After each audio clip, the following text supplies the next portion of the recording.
رات کی قسم جب وہ چھا جائے اور دن کی قسم جب وہ روشن ہو جائے، اور اس ذات کی قسم جس نے نر اور مادہ پیدا کیے کہ تم لوگوں کی کوشش طرح طرح کی ہے۔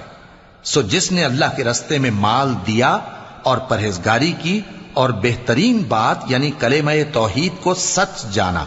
تو اس کو ہم آسان طریقے کی توفیق دیں گے، اور جس نے بخل کیا اور بے پرواہ بنا رہا اور بہترین بات کو جھوٹ سمجھا، تو ہم اسے رفتہ رفتہ سختی میں پہنچا دیں گے، اور جب وہ دوزخ کے گڑھے میں گرے گا تو اس کا مال اس کے کچھ بھی کام نہ آئے گا۔ یقیناً راہ دکھا دینا ہمارا ذمہ ہے، اور بے شک آخرت اور دنیا ہماری ہی ملکیت ہیں۔ سو میں نے تم کو بھڑکتی آگ سے خبردار کر دیا ہے،